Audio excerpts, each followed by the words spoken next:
Okay, so in this section, we're going to talk about quadratic functions and their graphs. So many of you have seen quadratic functions for a long time now. We're used to dealing with ax squared plus bx plus c, and this equals to f of x. So this is a quadratic function. You guys, often think of it as a parabola. So, that's this nice shape like this. And because it's a function, it will pass the vertical line test. It could also be a parabola like this, right? So what we're going to be doing today is kind of revisiting parabolas and quadratic functions and kind of learning, or for some of you, it'll be reviewing, for some of you be seeing for the first time, is, how to identify all the facts about or a lot of the facts about quadratic functions, okay? So this is just kind of some objectives for this section. And then the following section in 8.6, we'll do even more with quadratic functions. So this section is kind of more about the graph. The next section is interpreting the graph, seeing what it gives us, talking about maximums or minimums and so on. Okay. So first thing, graphing quadratic functions. Remember, there's quite a few pieces of information. So when a is greater than 0, meaning it's positive, the parabola will open upward. When a is less than 0, meaning negative, the parabola opens downward. And remember, the a, if we're saying f of x equals ax squared plus bx plus c, remember the a is whatever constant is in front of the x squared term. Now we're going to learn how to write things in vertex form, but the a will be in a very similar place, okay? The highest point or the lowest point of a parabola is the vertex. And oftentimes the vertex is the most important part of a parabola. This is not always, but for a lot of courses or a lot of math you do, the vertex will be identified as the maximum or the minimum. And so that's something that we will really want to look at. Another huge set of values, or a value that is important, is the x-axis. So the x-intercepts will tell us a lot as well about a parabola. So two of the most important things about a parabola are the vertex and the x-intercepts. But the vertex and the x-intercepts, we'll learn how to find them in this section. The axis of symmetry is the line that runs through the vertex and through the middle of the parabola. So basically you could cut the parabola in half and fold it over on itself right on that line. So that's called the axis of symmetry. So graphing the parabola defined by f of x equals x squared plus k. If k is positive, the graph of f of x equals x squared plus k is the graph of y equals x squared shifted upward k units. So what we're going to learn in this section, you guys can kind of read through that as well, is we're going to see how when you have a value off to the side of x squared, whether it's adding or subtracting, and it's a constant, that will be a vertical shift, okay? So let's see here. It says, note that, so if we wanted to graph x squared, let me see, do I have the graph here already? Yeah, so in this next slide after this one, I'm going to have a graph of x squared plus 3, and x squared minus 3. So these are going to be the three graphs that we're looking at, okay? So basically, this is a transformation. And what it does is it shows you, it says, think about the base, or oftentimes called the parent function, f of x equals x squared. What would happen to that graph if you added 3 to that graph? Or what would happen to that graph if you subtracted 3 from that graph? So in this next slide, that's exactly what happens. So f of x in blue, you can see, is this one right here, right? So this is our nice little base function, our parent function, okay? And then if you add 3 to that, well, then it literally just picks itself up and it shifts, oops, wrong color. It picks itself up and shifts up 3. So, quite literally every value, so this used to be a value here, we walk up 1, 2, 3, and there's a new value there. This used to be a value on the x squared, we walk up 1, 2, 3, it's the new value on the x squared plus 3. And similarly, if you subtract 3, right, we can go down 3, and then whatever value used to be here, so here's, 0, if we walk down 3, 1, 2, 3, we're there now. Or I could similarly do this value here, walk down 3, 1, 2, 3. So this is just trying to show you that you can shift a graph vertically very nicely. So it's the exact same graph, but it's just literally, it's like somebody lifted it up and moved it up 3, or somebody lifted it down and moved it down 3, or lifted it up and moved it down 3. Okay.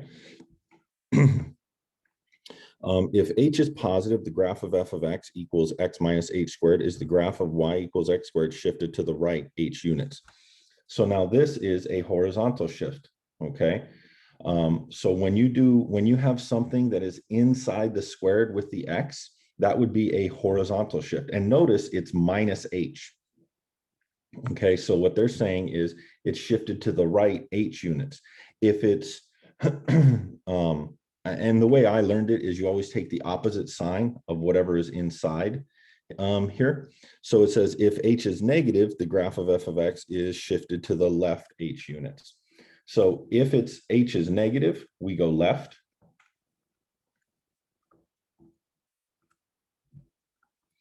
If h is positive, we go right.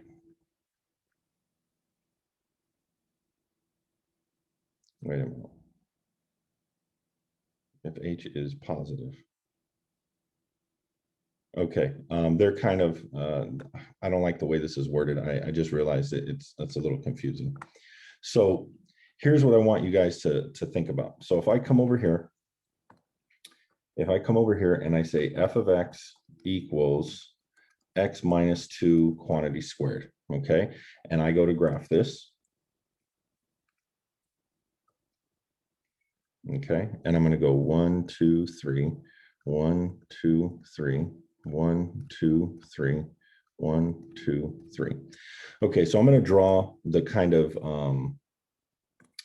parent function. So if this were just, let's say, g of x equals x squared. So this would be the normal graph. I'm just going to eyeball it. Right, I'm not going to go perfectly into sketching it. Okay, that's close. It's not great, but that's close. Okay, so what x minus 2 means is we are actually going to shift right 2 units. Okay, so I'm going to go 1, 2, and now this is my new vertex, and I'm going to draw the same graph.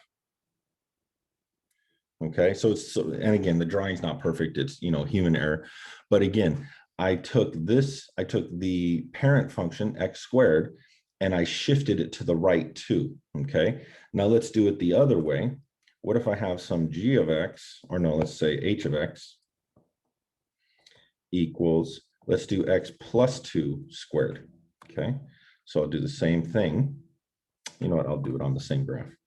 Let's do it in red.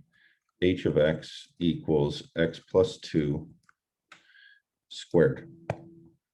Okay, so let's draw it on the same graph. So this time, because it's a plus 2, we're going to shift left 2 units. Okay, so 1, 2, and now I'm going to draw the same exact parabola. Oops, that's way too big, but okay. So it's supposed to be the same as the g of x or the parabola in black, but just shifted to the left 2 units. So this is what this transformation does, is it shifts it left or right. So whatever the sign is inside, you do the opposite. So because it's a minus 2, I go right 2, positive 2. Because it's a positive 2, I go left 2. That's what this is trying to say, but this gets a little confusing because if h is positive, that means that it's x minus 2, and 2 is positive, right? So it seems kind of weird the way they worded it. If h is negative, then this technically means you would have h minus a minus 2 squared, which would become x plus 2 squared. So that's just the way they worded it in your book. This is a slide from your book, is kind of confusing. So I prefer to just show you guys this way right here. Whatever the sign is inside, you shift it the opposite direction. So if it's minus, you shift it to the right, positive 2. If it's positive, you shift it left 2, okay, to the negative direction. And so basically now we know that this vertex right here would be -2, 0, And we know this vertex, so this is, let me do vertex. That's this point right here, right? And then let's do this guy's vertex would equal 2, 0, right? Because it's right here now, okay? And then this guy's vertex would be 0, 0, right here, okay? So that's how you can find the vertex when there is a horizontal shift, okay? So we know how to do it when we have this. So this vertex, once again, would be 0, 0. This vertex would be 0, 3. And this vertex would be 0, -3. So notice when the number is outside of the squared, we take it as is. So if it's +3, we go up +3. If it's -3, we go down -3 units, right? So for the vertical shift, you take the number as it is. But for the horizontal shift, we take the opposite sign. And that's when it's inside the squared, okay? So now, I already kind of did that. So, and again, this is just more examples of how you can do it. You can shift it to the right 4, you can shift it to the left 2, and that's basically what I did in those 2 other graphs, okay? So now we have to worry about, well, what happens when we have a shift, a vertical and a horizontal shift? So now what we're going to do is we're going to look at this guy, g of x equals x minus 2 squared plus 4. So I instantly know that I have a right shift and an up shift. So I go over, I'm going to shift to right, and I'm going to shift 4 up. So that means the vertex, which used to be 0, 0 right here, is now going to be shifted over 2, so 2, 4. So this is my vertex. So this is how you can very quickly find the vertex.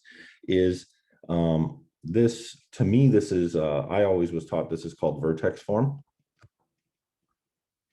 And vertex form is f of x equals a times x minus h squared plus k.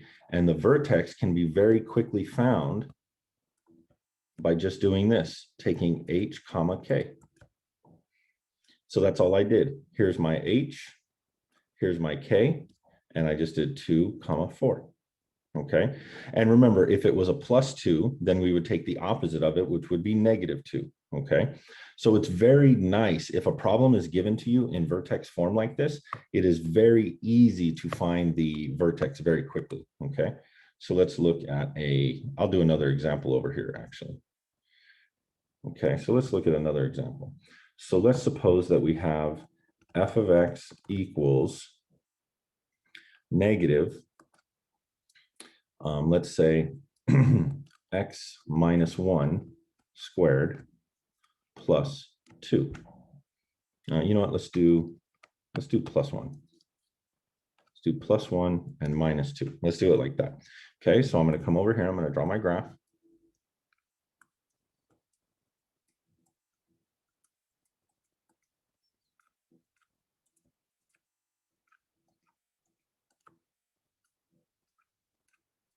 Okay. So now what I'm going to do is I'm going to just think of the vertex. Okay, so I'm going to think of my vertex. So I know that my vertex should be h comma k. So here's my h and here's my k, right? So this is my h and this is my k. So remember, for the h, you always take the opposite of what you see. So because it's +1, I'm going to take -1. And because it's -2, I'm going to take -2. Remember, outside of the squared, you take it as is, right? So for this guy here, I take it as a -2 because it is a -2. It's not erasing. Hold on real quick. So for here, I take it as a -2 because it's outside the square, and that's how I got -2 for my vertex. But because this is inside the square, I take it as the opposite. So because it's +1, that means it's a left shift or a shift to the left 1 unit. So I take -1. Okay, so I know that my vertex now of my parabola is -1, 2. So -1 over and then down 2. So we go right there, just about. Now the problem is this is negative. We have a negative in front. So remember, a negative in front of your or your A term. So this is my A term. This is my H term, or not my term, but my H value. And this is my K value. Okay. So those three values are given. Because my A is negative, I know this means downward. This will now open downward, or, you know, concave down, however you want to say it. So what we're going to do is, and again, this is not a perfect drawing. I'm just sketching here. I could make it better by adding new points and everything like that, but I'm just going to sketch this. That's pretty bad, but you guys get the idea. So that's a general sketch of negative x plus 1 squared minus 2. All right. And again, we now also can see that if I cut this right through the middle, and again, you know what, I better do a better drawing here.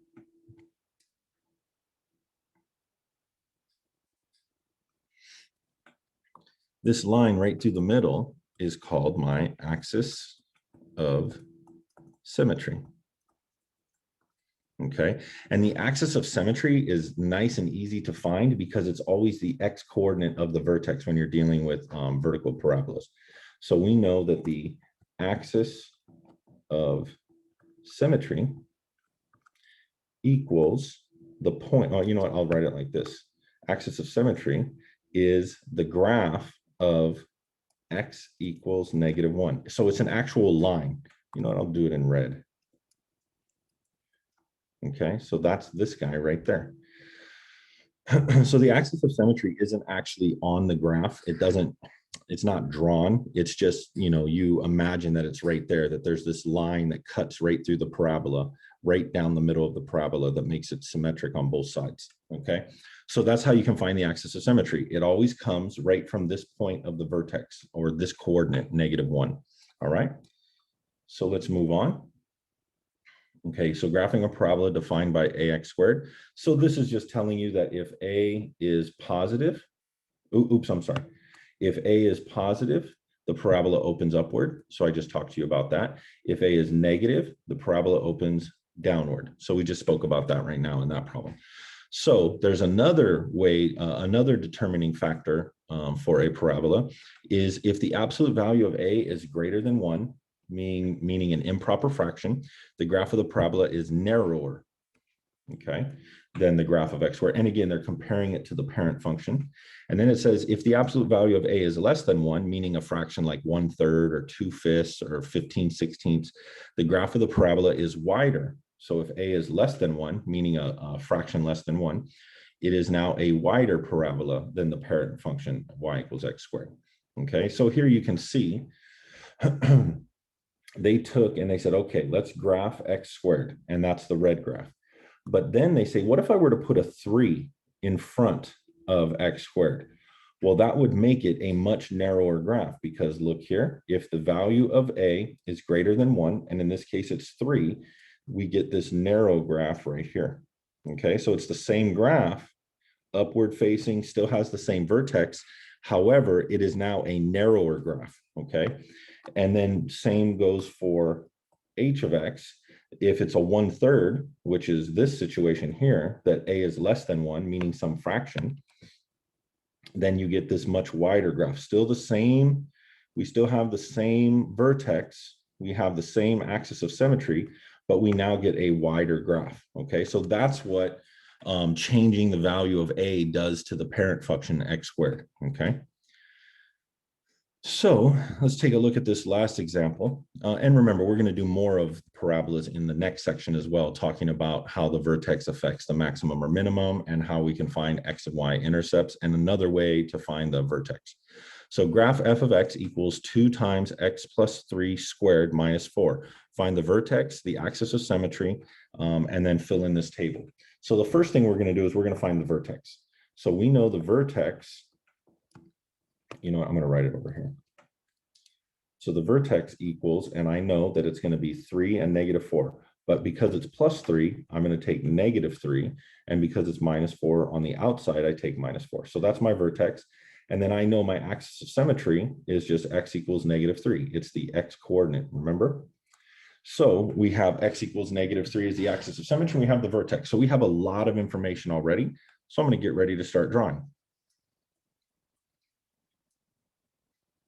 1, 2, 3, 4, 5, 6. 1, 2, 3, 4, 5, 6.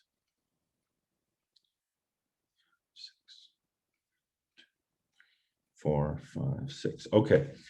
So now what they want you to do is to kind of reinforce what your thinking is by building a table. So let's take these values that they ask for, -5, -4, -2, and -1, and plug them into f of x. So when I plug -5 into f of x, I'm going to get f of -5 equals 2 times -5 plus 3 quantity squared minus 4. So that will end up becoming, what is that, -2, so it'll be 4 positive times 8. I'm sorry, 4 times 2 is 8 minus 4 is 4. So we're going to come over here. We're going to put 4, okay? I'm going to do f of -4. So this would be 2 times, now I'm just going to put the -4 in there. -4 plus 3 would be -1. So it'd be -1 squared minus 4, right? So that would be 2 minus 4 would be -2. Sure. Seems I might be messing up, but let's just go with it.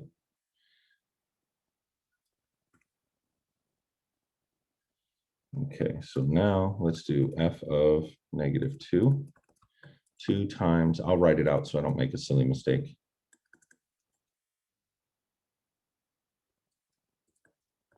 So it'd be 1, 2, so it'd be -2. And now let's do f of -1. 2 times -1 plus 3 squared minus 4 equals, so that'd be 2, 4. That'd be 8, so it'd be 4 again.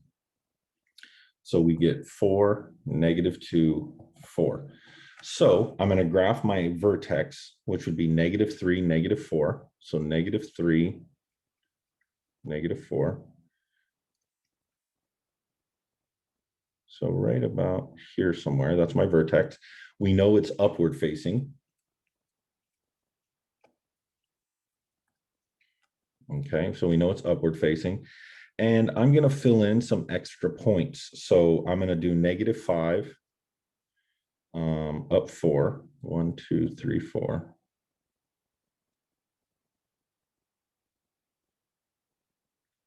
So that should be right about there, right? So 1, 2, 3, 4, 5, and then up 1, 2, 3, 4. So right about there. Now I'm going to go -4, -2. 1, 2, 3, 4, down 2. Right there. I'm going to go -2, -2. Right there. And I'm going to go -1, 4.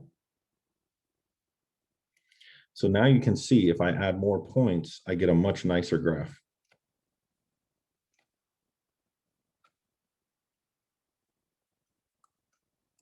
Okay.